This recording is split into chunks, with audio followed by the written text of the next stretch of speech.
Hola, soy Diego González y en este video quiero compartir una ponencia que hice algunos años para un grupo de estudio de Perú, se llama Psicoinfórmate. Eh, es acerca de la conducta verbal. La idea básica es exponer algunos conceptos de la forma en que el análisis de la conducta se enfrenta con el problema de lo que dice la gente, de lo que escribe, eh, de cómo se comunica y todas estas cuestiones. Eh, Hice el video con el ánimo de poner algo de contenido en el canal eh, pues me pareció que podía ser interesante para estas 300 algo personas que se han suscrito al canal, eh, que de hecho pues les agradezco mucho el gesto que han tenido al suscribirse y al ver los videos. Eh, ¿Por qué estoy dando esta ponencia? En ese momento porque estaba invitado en Psicoinfórmate a hacer esa ponencia. También hice otra, pero no me acuerdo de qué era. Eh, entonces, pues muchas gracias en ese momento a Psicoinfórmate y en este momento a las personas que se han suscrito al canal y que están viendo este video. ¿Cuál es el objetivo de la ponencia? Explicar conceptos básicos de conducta verbal y tratar de problematizar un tanto ese campo, llamar la atención del psicólogo interesado en el análisis de la conducta, llamar la atención sobre el asunto de la conducta verbal. Eh, los recursos bibliográficos utilizados son estos. Um, los menciono rápidamente: el libro de modificación de conducta de Milton Berger, contingencias de reforzamiento de Skinner, las psicoterapia desde el punto de vista conductista de Marino Pérez, procesos psicológicos básicos del libro de la UNED, y sobre el conductismo también de Skinner. Como está ahí, no me basé en los libros completos, sino en ciertas partes, ciertos capítulos o ciertas páginas de donde extraje información. Preguntas que quiero responder: ¿qué es la conducta verbal? ¿Por qué la conducta verbal es un problema? ¿Y dónde creemos que está la conducta verbal? ¿Y dónde está realmente? ¿Dónde creemos que está la conducta verbal y dónde está realmente? Para entender esto, hay que hacer la diferencia entre lo que es el lenguaje y lo que es la conducta verbal. Podemos decir que aunque se refiere a fenómenos parecidos, eh, desde el análisis de la conducta, el lenguaje sería como una partecita, ¿sí? Se referiría a la topografía, a la forma eh, que tiene la conducta verbal, pero pues deja fuera un aspecto muy importante o lo analiza de una manera diferente, de una manera un tanto incompleta y pues como complejizándola demasiado en un ambiente mentalista, un ambiente subjetivo, ¿sí? Y dejando por fuera lo que es más importante para el análisis de la conducta, que es el análisis funcional, ¿sí? Eh, para eso tenemos que interesarnos por el medio ambiente, por el contexto, por el punto o, o las circunstancias, las variables que van determinando determinadas conductas. Para eso tenemos que recordar qué es la conducta y dónde está la conducta. La conducta, como nos la enseñan en las universidades, solemos entenderla como las acciones, lo que uno hace con las manos, lo que uno hace con su cuerpo, tal como, no sé, escribir, bailar, bueno, como los movimientos físicos del cuerpo. Sin embargo, para el análisis de la conducta no es solo eso. Eso es una parte de la conducta, son conductas eh, físicas, visiblemente, ¿sí? Pero también para el análisis de la conducta, ese mundo subjetivo eh, también es conducta. ¿De qué estoy hablando? De que para un conductista o para un analista de la conducta, el pensamiento es conducta, las emociones son conducta, los recuerdos son conducta, las fantasías son conducta, el lenguaje es conducta. Eh, los valores, las creencias, toda esta cosa que es como tan supuestamente interna y no física, bueno, para el análisis de la conducta, pues es conducta. ¿Sí? ¿Dónde está la conducta? En ningún lado. ¿Sí? La conducta es un fenómeno dinámico que se produce en la interacción entre un individuo tomado en su totalidad, no sus partes, no su brazo, no su cerebro, no su corazón, sino el individuo, ¿sí? La interacción entre ese individuo y el medio, ¿sí? La luz, el frío, la gente, los colores, las propiedades físicas de ese ambiente. La conducta es algo que ocurre cuando esas dos cosas eh, establecen contacto, ¿sí? Y pues de hecho, como individuos siempre estamos en contacto con un medio, ¿sí? Y eso hace que todo el tiempo nos estemos comportando y que la conducta no sea un objeto físico que podamos situar en un lugar determinado y del que tampoco podemos decir aquí comienza, aquí termina, ¿sí? En el análisis de la conducta podemos coger y hacer esa división, pero con fines metodológicos, o sea, con el fin de analizar, de construir teorías. Sin embargo, la conducta nunca para, ¿sí? Desde, desde antes de que se forme un individuo, ya se está comportando y hasta el momento de su muerte va a estar comportándose, ¿sí? Entonces, la conducta nunca para.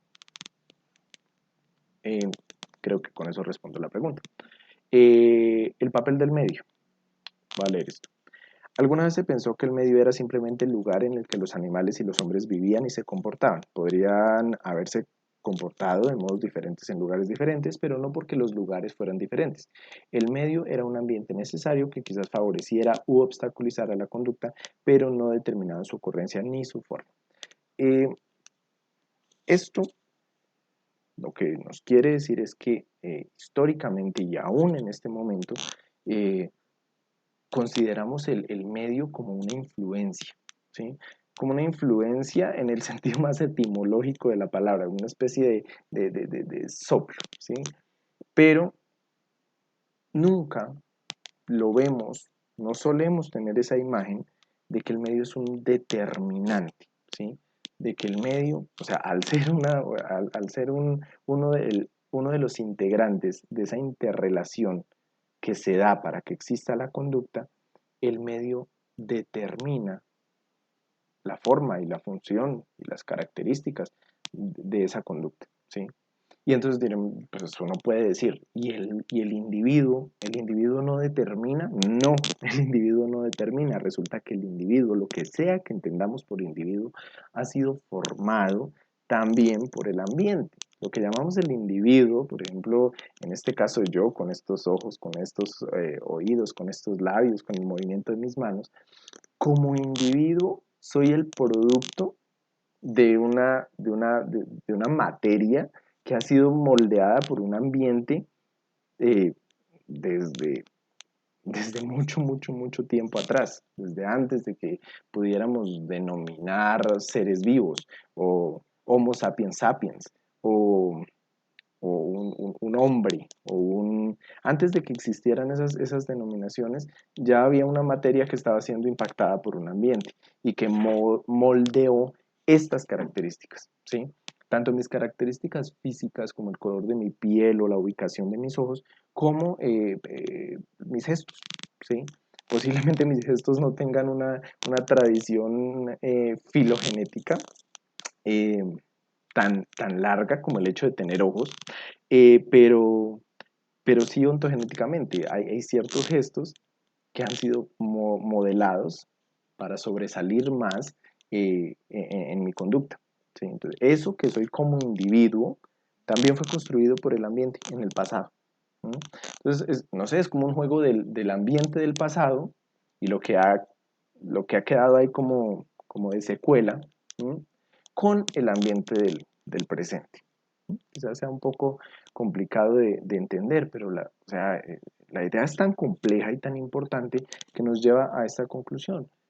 Ver el medio como una simple influencia, ¿sí? Eh, es simplista, ¿sí? El medio es tremendamente complejo, omnipresente, nos ha construido, nos construye y nos construirá todo el tiempo, tanto en cosas, en rasgos físicos estables, como como en nuestra conducta, pues que es más dinámica. ¿Mm? ¿Dónde está el significado? Bueno, volviendo al asunto del lenguaje, ¿no?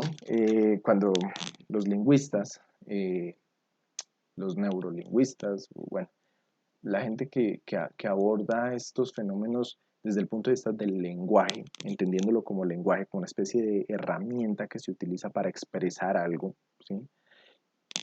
El punto central de su discusión es dónde está el significado y qué es el significado y por qué cuando yo escucho una palabra como mesa, ¿sí? Sé de qué estoy hablando, sé que estoy hablando de un objeto con ciertas propiedades que sirve para, no sé, poner cosas. ¿Por qué? ¿Dónde está el significado? Y entonces, pues bueno, o sea, prácticamente toda la lingüística gira en torno a la noción del significado. Pues no toda la lingüística, pero por lo menos la parte semántica es eso, es el significado, es la búsqueda de ese significado. Bueno, aquí podemos citar a Skinner, que dice que el medio es aquello acerca de lo cual hablan las oraciones, pero la relación que se alude con las palabras acerca de generalmente no es analizada más allá del nivel del significado o la referencia. El significado de un enunciado es alguna característica de la ocasión en la que es enunciado o algún efecto sobre un oyente. ¿Qué nos quiere decir Skinner con esto? Que mientras para un lingüista o mientras para la semántica el significado es una especie de conexión activa de un sujeto sobre un objeto, ¿sí? Al que hace referencia, ¿sí?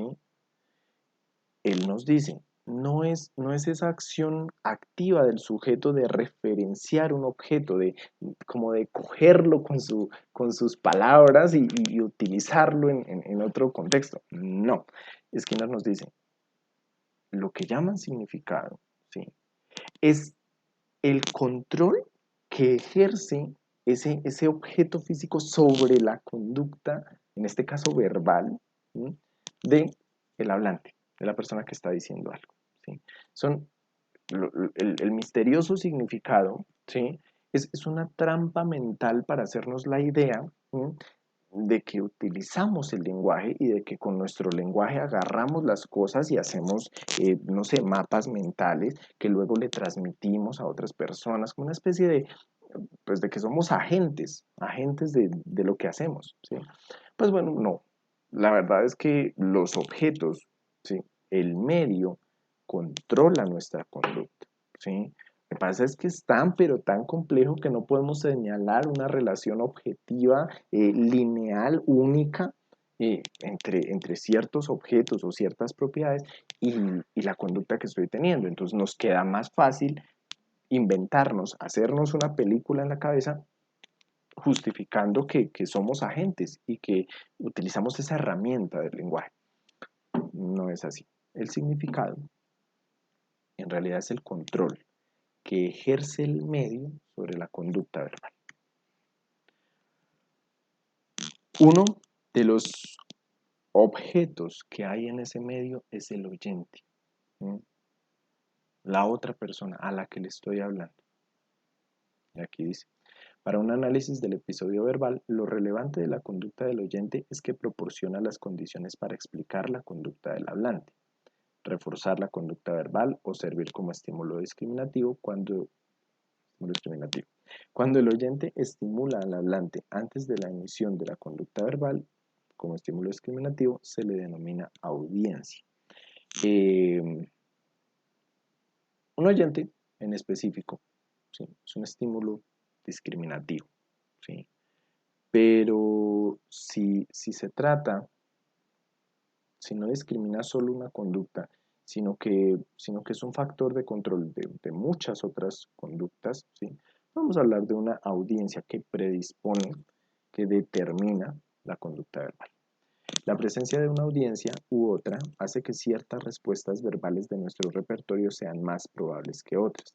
La jerga que usamos al hablar e incluso el idioma Depende de las personas con las que hablamos. Sacamos unos temas de conversación u otros en función de las características del grupo en el que nos encontramos. ¿Sí? Y entonces uno podría decir, no, pues es que uno decide eh, de qué temas habla con ciertas personas y con cuáles no. ¿Mm? El asunto es que eso se ha aprendido, ¿sí? Eh, por diferentes mecanismos, ¿sí? De manera que la presencia de una persona, incluso la posible presencia de una persona, viene a determinar el tipo de palabras que voy a usar, el tono que voy a utilizar, los temas que voy a tocar, eh, el tipo de preguntas que voy a hacer, incluso mi conducta como oyente, ¿sí? Que voy a estar dispuesto a escuchar, que voy a estar esperando, ¿sí? Y todo eso no viene determinado por una agencia personal del sujeto, viene determinado por su aprendizaje, es decir, ambiente del pasado, más su ambiente actual, lo que está ocurriendo en este momento. Eso es lo que determina el comportamiento verbal del hablante. La adquisición y mantenimiento de la función de ciertas personas o grupos como audiencia no difiere de cómo ocurre con otros estímulos, es decir, que es lo mismo. Se convierten en audiencias negativas para ciertas conductas, aquellas en cuya presencia su emisión es castigada, en positivas cuando son reforzadas, y es posible que algunas personas adquieran su función como audiencia por su parecido con otras que ya la tenían, generalización. Incluso uno mismo puede funcionar como su propia audiencia y es que esto es divertidísimo. El condicionamiento por parte de la comunidad verbal puede hacer que ciertas respuestas verbales funcionen como estímulos condicionados aversivos o apetitivos, de forma que el propio hablante castigue o refuerce la emisión de las mismas. ¿Mm? Esto es bien curioso porque la gente, o sea, como el sentido común nos enseña que supuestamente pues uno piensa, ¿sí? Eh, y que pensar, o sea, como esas vocecitas en nuestra cabeza, todo esto es metafórico, eh, tienen, tienen un diálogo y proponen cosas y hacen preguntas, es esa vocecita constante en nuestra cabeza. Pues bueno, lo que nos enseña el análisis de la conducta es que este rol de hablante y oyente lo hemos aprendido de nuestro contexto, de nuestras circunstancias, de nuestras demás audiencias, ¿sí? Y hemos, nos hemos entrenado en ese papel, en el de hablantes y oyentes, eh, sin la emisión de una conducta audible, ¿sí? Se queda audible solo para nosotros mismos, ¿sí? Que decimos y escuchamos, ¿sí? Cosas. ¿Sí? Pero esas cosas que decimos y que escuchamos también están determinadas ambientalmente. Es imposible que alguien piense eh, en la forma de interpretar un oboe si en la vida ha visto una cosa de esas. ¿No?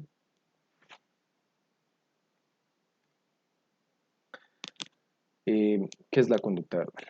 La conducta verbal es la conducta, o sea, es cualquier conducta, no es solamente la verbal o la escrita, es cualquier conducta. Incluso no tiene que tener palabras, ¿sí? Es cualquier conducta que es reforzada por consecuencias que requieren de la mediación de otros organismos entrenados para ello, en este caso pues otros seres humanos que hablen el mismo idioma, que entiendan ese tipo de señales. ¿Sí? Eh,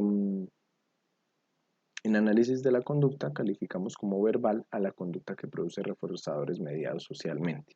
Lo mismo. Puede analizarse en los mismos términos en los que se analiza cualquier otra conducta operante mantenida por sus consecuencias, porque está mantenida por sus consecuencias. ¿Sí? Si tú en un diálogo con tu pareja tocas un tema, por ejemplo, el gusto por otras personas o el de relaciones pasadas, ¿sí? Es posible que tu oyente, ¿sí? Castigue tu tu conducta o comience a discriminarla, a moldearla para que tú hables más o menos de cierta particularidad de ese tema, ¿sí? De cómo era tu expareja, de cómo te gustan otras personas, ¿sí? Entonces, está mantenida, esta conducta está mantenida por sus consecuencias, tal como cualquier otra conducta, ¿sí? Por ejemplo, toser, este es muy buen ejemplo, toser para aclararse la garganta puede considerarse como una conducta vocal no verbal, ¿sí? Hasta el momento es vocal, no lo está haciendo con la boca, no es verbal, hasta el momento no es verbal. Es decir, la consecuencia que mantiene la conducta no está mediada socialmente. Por ejemplo, uno tose, ¿sí? O aclara la garganta porque sintió aquí una molestia, una, eh, sí, una molestia en la garganta. Ahí no hay ninguna mediación social. Mi molestia no es otro ser humano hablando el mismo lenguaje. Pero, la misma conducta puede considerarse verbal si se tose como una forma de obtener la atención de alguien. Perdón. Esa tos para llamar la atención de alguien ya es verbal. No utilizamos ninguna palabra. Yo puse perdón, pero pues agregando. Pero toser esta es la palabra secreta, para llamar la atención de alguien, ahí ya es verbal. ¿Mm? ¿Por qué digo que el para obtener la atención de alguien, es el secreto? Pues porque esa es la función de la conducta. Una conducta puede tener muchas funciones, ¿sí? Eh, y esa función uh, hace que la topografía de la conducta eh, pues pueda ser una o puedan ser varias, ¿sí? Entonces son, dos, son casi como dos niveles de análisis. La topografía, la forma que tiene, ¿sí? Que en este caso, en el caso de toser, estaría relacionada con el volumen, con la duración de mi tos, con el gesto que estoy haciendo, no sé, de poner mi mano en la boca o mi codo. Todo eso sería topografía, pero la función es lo que ha pasado históricamente entre mi cuerpo haciendo ese tipo de cosas, ¿sí? Y el ambiente, ¿sí? Que ha seleccionado esa conducta, ¿sí? Una sola morfología y varias funciones, o varias morfologías y una sola función.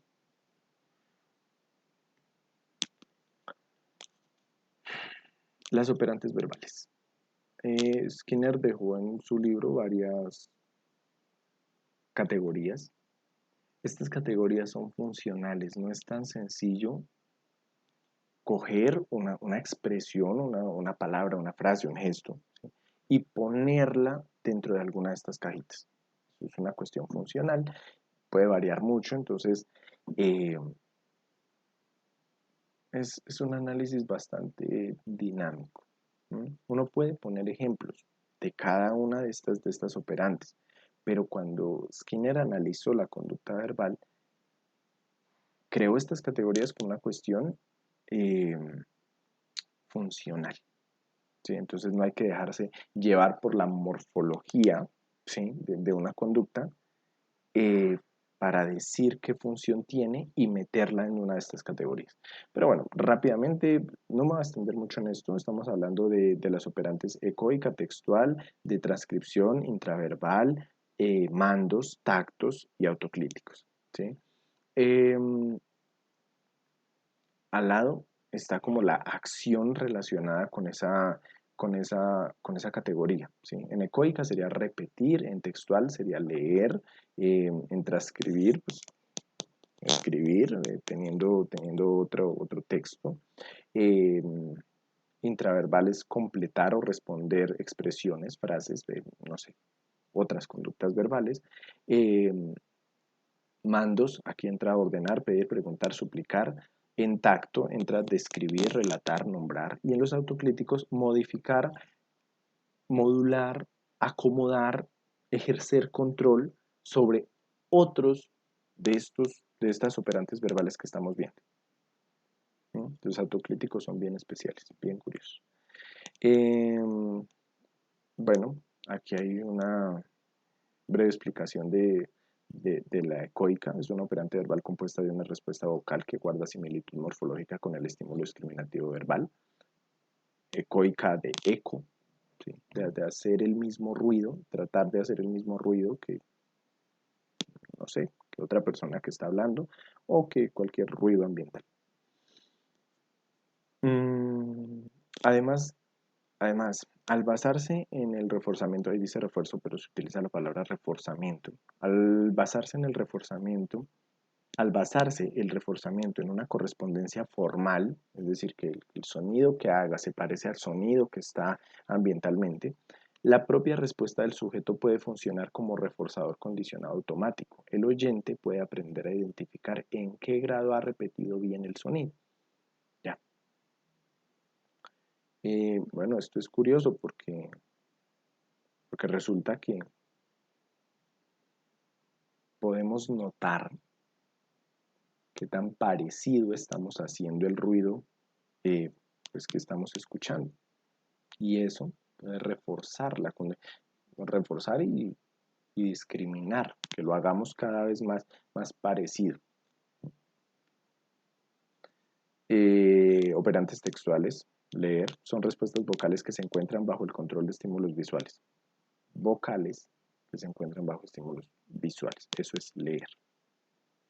Se encuentran bajo el control, no es que yo decidí leer un libro, es que cuando yo cojo un libro y lo abro, ¿sí? Comienzo a leer, inmediatamente mi conducta comienza a estar bajo el control de esa tinta que está impresa en ese papel. Al igual que en las conductas ecoicas, los estímulos, en este caso visuales, los textos, son oportunidades para que la conducta del sujeto sea reforzada por la comunidad verbal. Esto es muy importante, muy importante. La comunidad verbal es una fuente inagotable de reforzamiento, y también de castigo y de estímulos discriminativos, y etc.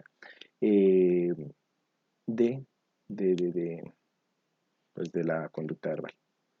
No obstante, leer un texto conlleva una importante diferencia respecto a repetir una palabra. Al no existir ninguna correspondencia formal, recordemos que en la ecoica el ruido se parecía y estábamos en el mismo canal, en el canal del sonido, por decirlo así. Aquí estamos en un canal visual porque estamos observando, viendo una tinta impresa en un papel. Ese es un canal. Y el otro es pues el del sonido, ¿sí? Verbalizar, vocalizar. El texto escrito no comparte ninguna propiedad común con el sonido de su lectura, no puede darse reforzamiento automático. ¿Sí? Ahí ya no lo hacemos por correspondencia. Transcripción es escribir, es un tipo de conducta verbal no vocal que genera un estímulo visual. Cuando el estímulo es también visual se le denomina copiado, no está viendo, copiando, y comparte muchas de las características de la conducta ecoica. Y cuando es auditivo, a mí me están dictando, se llama dictado, ya sea una respuesta vocal propia o ajena, privada o pública. Esto es curioso porque tú te puedes dictar a ti mismo lo que vas a escribir, pero esto no tiene ninguna agencia, o sea, no es que lo estés haciendo, sino que el medio ha ejercido un control, el tipo de conducta verbal, que luego tú te repites, te escuchas a ti mismo por algún motivo ambiental que desató ese discurso. Y entonces lo copias.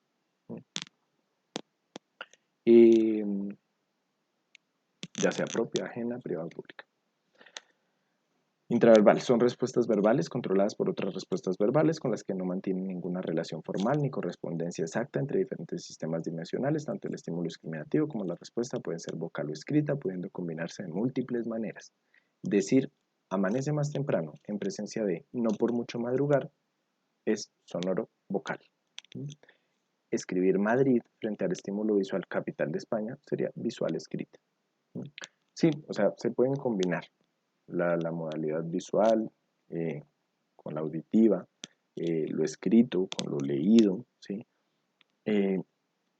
¿Y qué es lo que controla la conducta intraverbal? Se llama intraverbal no es porque esté dentro de nada, sino porque es una relación entre conductas verbales. Entonces una conducta verbal se vuelve el factor de control de otra conducta verbal, ¿sí? Y por eso el ejemplo, el mejor ejemplo, son las fórmulas de cortesía o los dichos, ¿sí? O el contenido académico, el alfabeto, la geografía, capitales de los países, cómo se recita un poema incluso, tiene mucho que ver con la relación entre una conducta verbal y otra, donde una conducta verbal es el estímulo discriminativo para otra conducta verbal. Y ya. Resumen, este es más o menos la categorización de estas operantes verbales. Y está pues el estímulo discriminativo, la respuesta y qué tipo de correspondencia hay. Donde dice arbitraria es porque puede saltar de una a otra, como de uno a otro canal, ¿sí? De lo visual a lo auditivo o a lo escrito, arbitrariamente. Aquí está un catálogo de mandos. El mando es una operante verbal compleja, ¿sí? Y podemos subdividirla o analizarla funcionalmente con expresiones cotidianas, ¿sí? Eh, que ejercen este tipo de control. Entonces tenemos las solicitudes, las órdenes, las súplicas, los consejos, las advertencias, los permisos.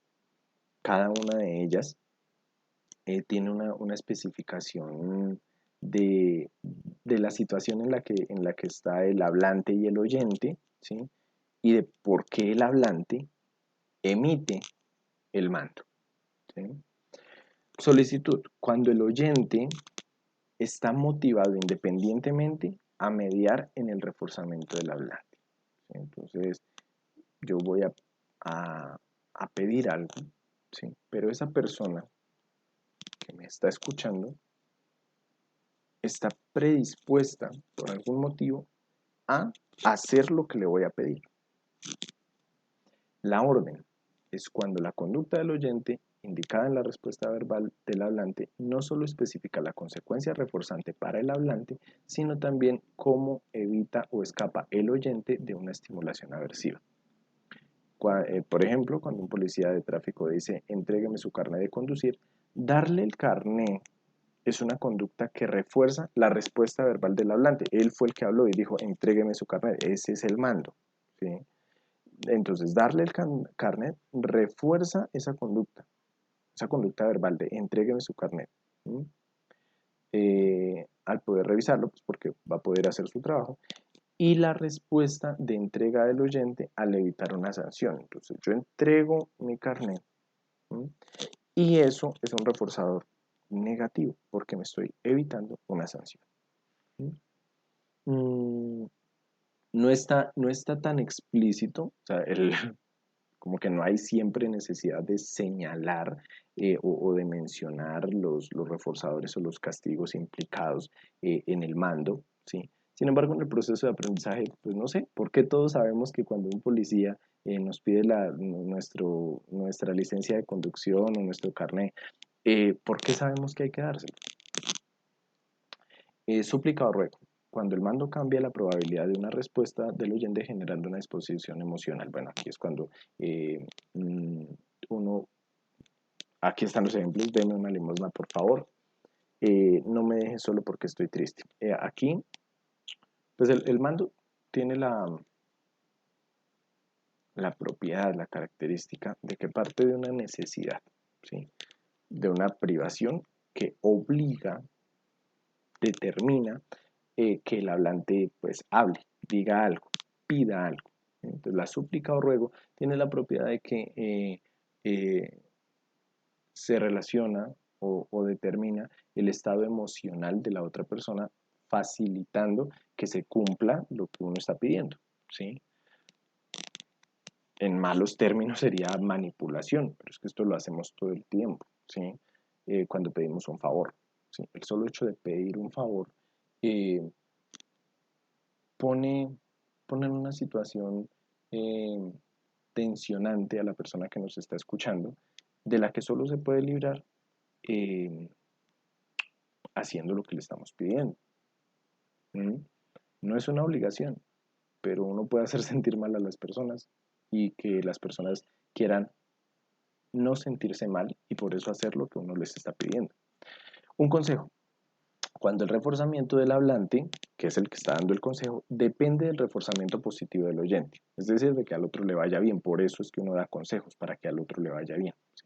Pero no es ninguna buena intención, o sí puede entenderse como una buena intención, pero lo que en realidad sucede es que en nuestra historia de aprendizaje hemos discriminado que ciertos beneficios para las otras personas a largo plazo o indirectamente también son beneficios para nosotros, ¿sí? Entonces, por eso dice, cuando el reforzamiento del hablante, al dar el consejo, depende del reforzamiento positivo del oyente, por lo menos teóricamente, hipotéticamente, probabilísticamente, ¿sí? Que al otro le vaya bien por yo haberle dado un consejo, porque yo le di un consejo, ya implica un reforzamiento para que yo dé consejos y un reforzamiento para que este fulano siga consejos. ¿Sí? Una advertencia es lo mismo, pero con reforzamiento negativo. ¿Sí? El ejemplo, no corras con el coche o ponte el abrigo que hace frío, es como tratando de evitar reforzamiento negativo. Bueno, es estimulación aversiva, por decirlo de alguna manera. O sea, evitar que le vaya mal. ¿Sí? Entonces, lo mismo.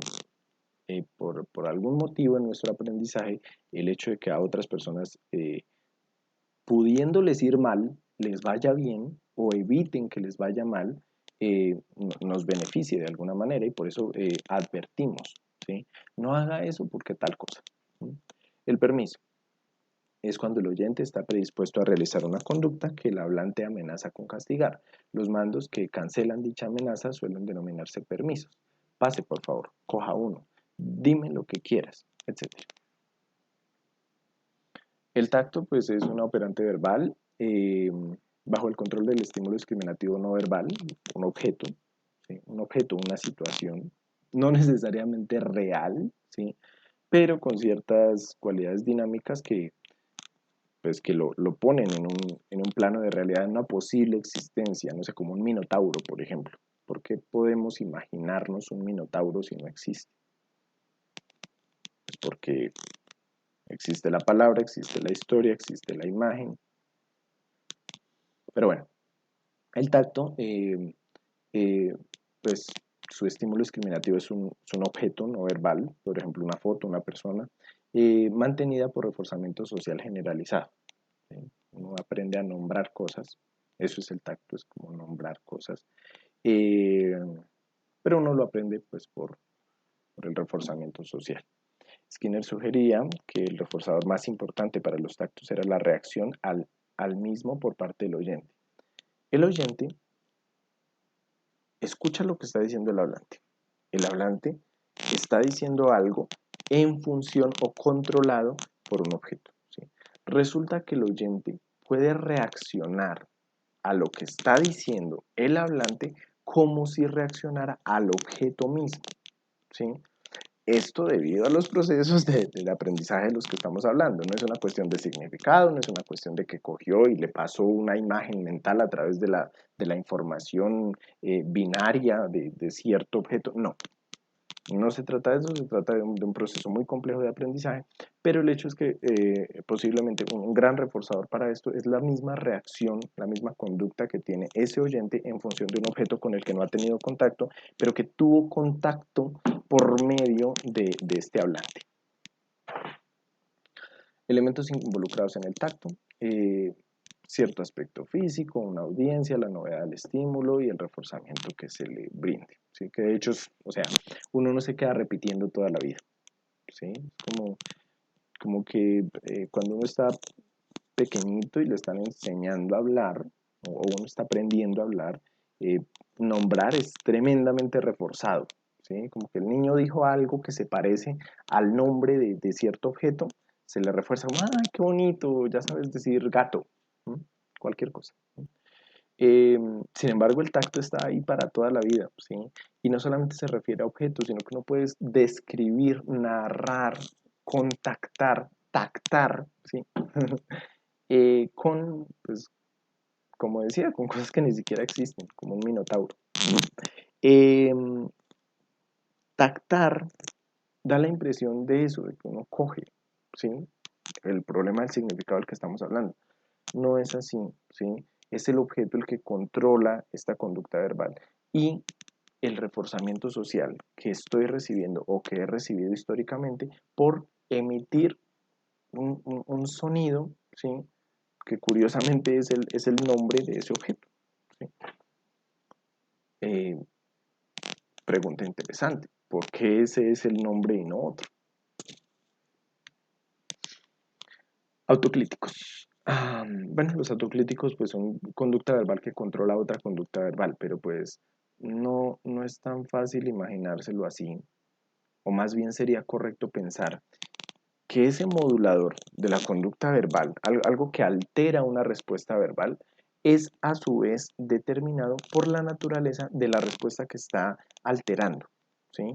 Entonces, una exclamación antes de decir algo importante, no se coge la copa y le pega con el cubierto y tin, tin, tin, tin, tin, todos escuchen por favor. Eh, Eso parece un mando, ¿sí? Pero el todos, el por favor, el tin, tin, tin, son moduladores de ese mando que estoy haciendo, que lo están haciendo más potente, ¿sí? Uno puede potencializar, pero hay muchísimas formas de manipular otra respuesta verbal. Sin embargo, aunque el tin, tin, tin y el por favor y el todos ejerce un control sobre el mando, escuchen, la, el mando escuchen controla, o, sí, controla a esos autocríticos, a esos moduladores, ¿sí? Porque igual ese mando escuchen, está determinado ambientalmente. Entonces, desde allá viene el control. ¿Sí? El control pasa por la primera operante, llega al modulador y el modulador es el que ejerce luego control sobre esa respuesta para que haya una consecuencia ambiental. El hablante puede saber lo que está diciendo y de esta forma cuantificarlo, describirlo, corregirlo. Estos son los autocríticos.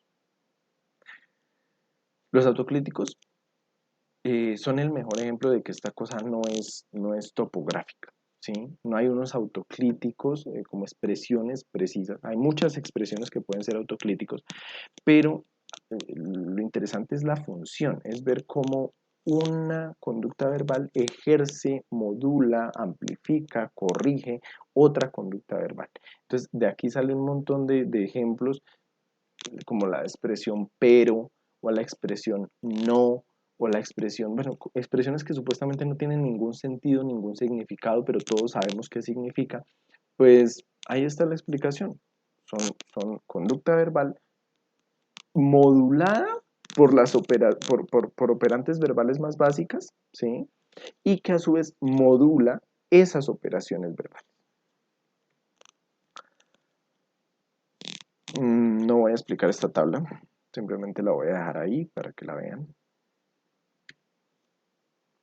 Y vamos con por qué la conducta verbal es un problema. Simplemente voy a decir que es porque puede llegar a ser muy arbitraria, porque tiene un alcance gigantesco, porque sobre ella formulamos un montón de significados y con el significado creamos todo un mundo subjetivo de, de intenciones, de narraciones, de discursos, de creencias, de actitudes, una cantidad de cosas que luego pues son mucho más difíciles de manejar. Y por esto, porque a través de la conducta verbal o con la conducta verbal eh, se ejerce control sobre la conducta no verbal, sobre la conducta física. Aunque, bueno, sería una buena pregunta. ¿Qué conducta humana no es una conducta verbal? ¿Mm? Sería una buena pregunta. Hay que determinarlo por la función, como en el ejemplo de la tos. El problema de la conducta verbal es que puede ejercer cierto control sobre la conducta no verbal o sobre otras conductas verbales.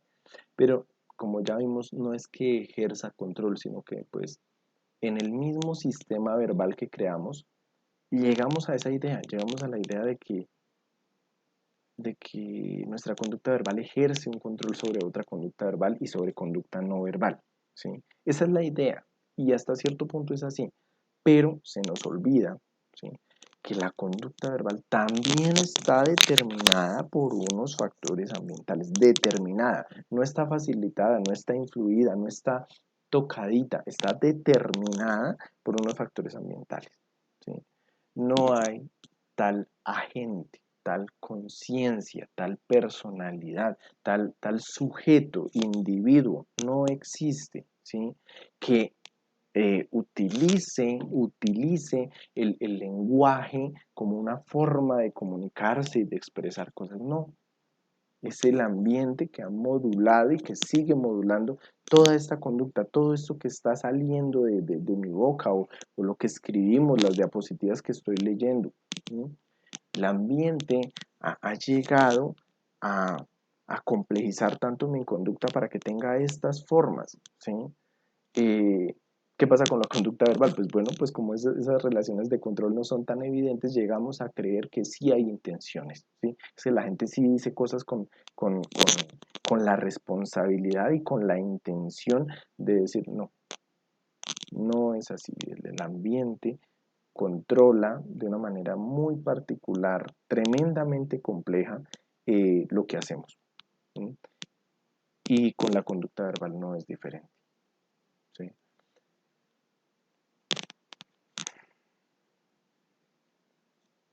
Ya por acá voy a dejar el video. Pues nada, haciendo referencia a eso, ¿no? Pues que la conducta verbal, pues eso, crea unos repertorios muy complejos, tiene unos repertorios muy complejos, eh, que pueden generar un fenómeno curioso y es la insensibilidad a las contingencias. Eh, una contingencia es una relación inevitable entre eventos. Puede ser la conducta y ciertos estímulos, ciertos objetos ambientales, o entre esos mismos objetos. Eso es una contingencia. Y la conducta verbal puede llevarnos a una insensibilidad de de esas conexiones directas, ¿sí?, entre los objetos, entre los fenómenos, ¿sí? También puede precisar mejor las contingencias, pero no necesariamente es ese el resultado siempre, ¿sí? Y ya, gracias.